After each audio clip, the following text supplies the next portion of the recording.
Click করুন অ্যাপের bell আইকনে আর সাবস্ক্রাইব করুন এবিপি আনন্দ। সব সময় থাকুন খবরে।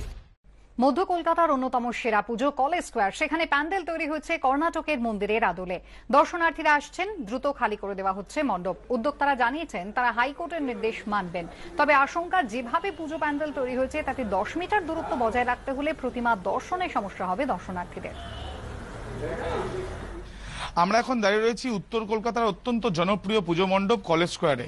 কলেজ স্কোয়ারে ইতিমধ্যে প্যান্ডেল তৈরি হয়ে গিয়েছে।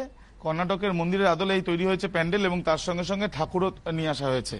এবং যারা দর্শনার্থীরা তারাও আসছেন, সকালে বা সন্ধ্যেবেলা তারা এসে দর্শন করছেন, ছবি তুলছেন, যেমন ছবিটা আমরা দেখতে পাচ্ছি।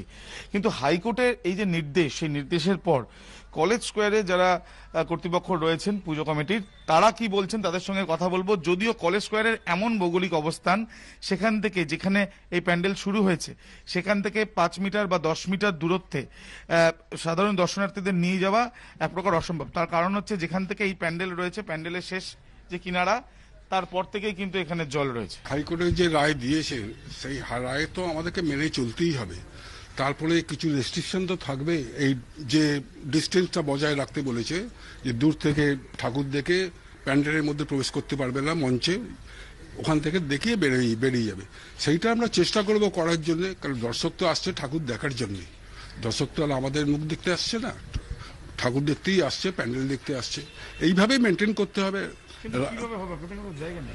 জায়গা নেই, সেই জায়গা তো আর আমরা তৈরি করতে পারবো না। আমরা তো আর জলের ওপর লোককে ঠেলে দিতে পারবো না। যে ভৌগোলিক অবস্থান কলেজ স্কোয়ারে, সেখানে কিন্তু এই সমস্ত নিয়ম মেনে চলে সাধারণ দর্শনার্থীদের জন্য ওপেন করে দেওয়া, সেই বিষয়টা এখনো পর্যন্ত তাদের ধোঁয়াশার মধ্যে রয়েছেন এবং সমস্যা বেড়েছে, এমনটাই তাদের বক্তব্য। পুলিশের সঙ্গেও কথা হয়েছে, নিজেরাও বৈঠক করে নিচ্ছেন, কিন্তু কোনো না কোনো ব্যবস্থা তারা করতে চান, কিন্তু এখনো পর্যন্ত দিশা নেই, এমনটাই জানাচ্ছেন কর্তৃপক্ষ। ক্যামেরা সন্দীপন গুপ্তর সঙ্গে আবির দত্ত, এবিপি আনন্দ, কলকাতা।